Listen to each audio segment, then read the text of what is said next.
Ça fait bizarre. Déjà, disons, le fait d'avoir fini en fait comme ça, après 5 ans, enfin puis 3 ans à Nice, ça fait quelque chose. Voilà, 5 ans, c'est un quart de ma vie jusque-là.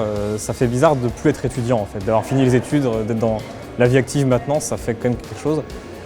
Et d'un côté, je suis content que ce soit fini dans le sens où voilà, c'est fini les études, je suis un peu plus libre un peu aussi, mais à la fois, le fait de me dire que c'est fini, avec tous les souvenirs en fait, que j'ai eus de ces 3 ans à Nice, ces 5 ans à Polytech, ouais, c'est beaucoup de choses que j'oublierai pas, vraiment. Donc voilà, ça fait plaisir d'être là. Sentiment général, je suis satisfait. En fait, c'est l'aboutissement de beaucoup de travail en fait, hein.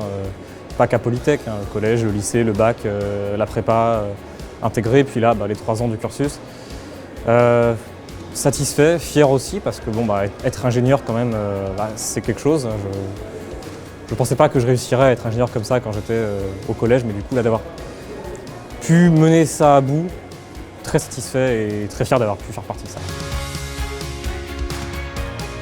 Le meilleur, vraiment, sans aucun doute, ça fait peut-être cliché, mais les rencontres. En fait, juste tous les gens que j'ai connus, tous les gens que j'ai rencontrés au cours de mes études, on m'avait dit, il y a longtemps, il y a des années, que ça allait être pendant mon sup que je ferais le plus de rencontres fortes, vraiment.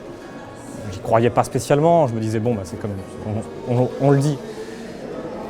Vraiment, j'ai pu avoir la confirmation de ça et j'ai rencontré des gens super, que ce soit parmi l'équipe enseignante, que ce soit parmi les collègues, les camarades, les amis, et ça pour le coup je le garderai pour toujours. Courage vraiment, parfois ça peut paraître difficile, ça peut paraître long, ça peut paraître impossible même des fois, on peut se dire qu'on va juste jamais y arriver, mais il faut persister, il faut pas hésiter à rencontrer des gens, à parler en fait, à se faire des amis, à demander de l'aide. Il ne faut pas avoir honte de demander de l'aide. On est tous dans le même bateau, on est tous là pour essayer, faire notre mieux et réussir. Courage et demandez de l'aide, soyez sociaux, voilà. Complètement.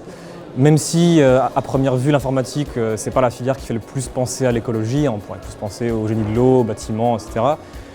Dans l'info, on a quand même beaucoup de problématiques liées à l'écologie, liées à la pollution, la consommation des machines, des ordinateurs, des serveurs partout dans le monde. Et ça, on n'y pense pas. Quand on envoie un mail, quand on héberge un site, quand on met en ligne un jeu vidéo, on ne se dit pas tout ce que ça va consommer, le CO2 que ça va émettre. Et c'est des problématiques qu'on a de plus en plus, qu'on a déjà depuis longtemps, mais qui se matérialisent un peu trop malheureusement ces derniers temps, et ça risque d'augmenter dans les années à venir. En tant qu'ingénieur, on est responsable de ça aussi, puisque c'est nous en fait qui vont faire ça. C'est les ingés d'il y a 20 ans qui ont mis en place ce qu'il y a maintenant, et nous, on est les prochains. Donc, on est responsable de ça, il faut qu'on en tienne compte dans notre vie, au travail, dans ce qu'on fait dans les projets et dans tout ce qu'on mettra en place.